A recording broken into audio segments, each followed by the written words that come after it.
Assalamualaikum warahmatullahi wabarakatuh.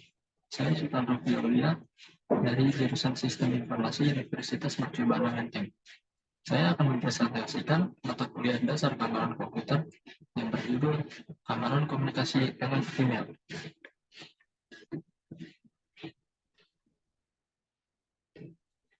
Yang pertama di sini ada pendahuluan, yang kedua ada pembahasan, dan yang terakhir penutup.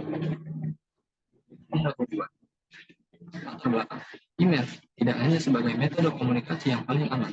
Email memiliki sejumlah kelemahan keamanan lama yang sedang semakin dieksploitasi dalam skala massal. Ada beberapa alasan untuk ini keadaan.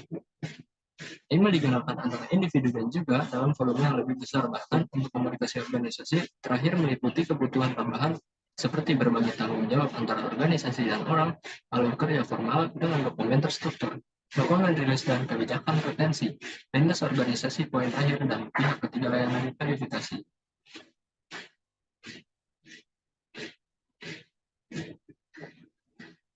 Rumusan masalah.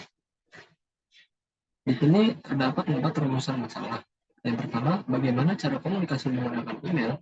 Yang kedua, apa saja jenis-jenis serangan melalui email. Yang ketiga, bagaimana cara mencegah serangan melalui email.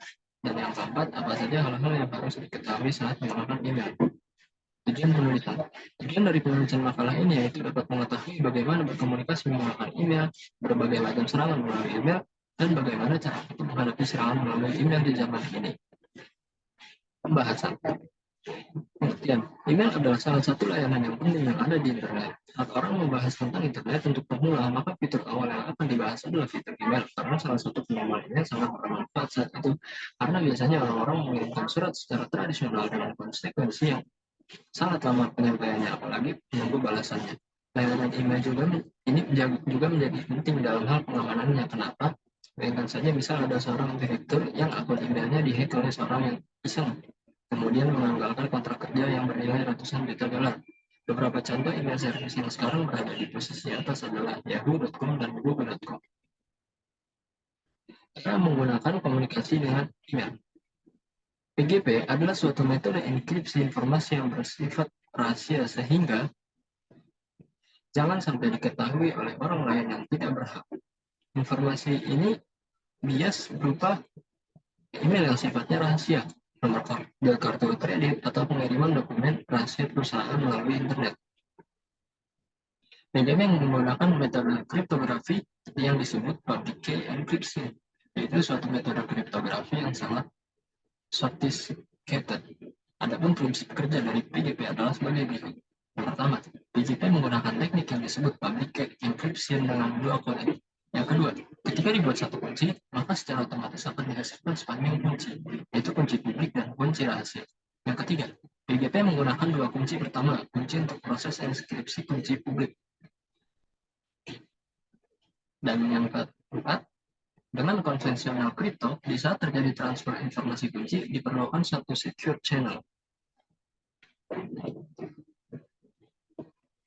Macam serangan melalui email. Yang pertama ada exploit, yaitu dengan memanfaatkan celah keamanan pada server target atau kesalahan konfigurasi pada sistem atau jaringan. Yang kedua, denial of service, yaitu membuat sistem tidak dapat diakses user lain dengan cara menghancurkannya. Yang ketiga ada CGI script, yaitu berupa bentuk mail.cgi yang memungkinkan user mengirimkan email ke admin website tanpa menggunakan suatu email client. Lanjut, cara mencegah serangan melalui email. Di sini ada update email client Anda ke versi yang paling terkini. Jika Anda memiliki masalah dalam proses update dengan email klien Anda, cobalah program Thunderbird yang gratis. Virus banyak menargetkan program email yang sudah tidak update. Ada yang kedua ada, jangan membuka email yang berisi file yang mencurigakan walaupun nama pengirimnya adalah orang yang Anda kenal. Lanjut, fakta-fakta tentang email. Di sini terdapat 5 fakta. Yang pertama adalah menerima dan mengirim email itu terpisah dan tidak berhubungan langsung. Yang kedua, email tidak reliable dan tidak aman. Yang ketiga, email tidak didesain untuk mengirimkan file. Yang keempat, email dapat disalahkan. Dan yang terakhir, isi email atau identitas pengirim dapat dipalsukan. Yang terakhir adalah penutup. Kesimpulan dan sarannya adalah Berarti good privacy adalah program kriptografi yang menjadi standar untuk melindungi surat elektronik email. PGP adalah suatu metode enkripsi yang informasi yang bersifat rahasia sehingga jangan sampai diketahui oleh orang lain yang tidak berhak. Informasi ini bisa berupa email yang sifatnya rahasia atau pengiriman dokumen rahasia perusahaan melalui internet. PGP menggunakan metode kriptografi yang disebut public key encryption, yaitu suatu metode kriptografi yang sangat sophisticated. Sebagai alat pengamanan email, tentu saja tingkat keamanan PGP perlu diperhatikan. Itulah mengapa sangat penting bagi kita semua untuk mempersiapkan, mengidentifikasi, mencegah, dan menangani serangan melalui email. Milikilah protokol, standar, dan guideline yang terupdate dan selalu dilakukan tanpa alasan apapun agar dapat mencegah terkena serangan melalui email.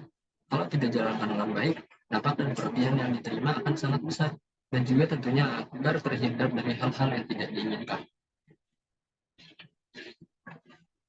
Sekian dan terima kasih dari saya. Mohon maaf apabila ada kekurangan. Wassalamualaikum warahmatullahi wabarakatuh.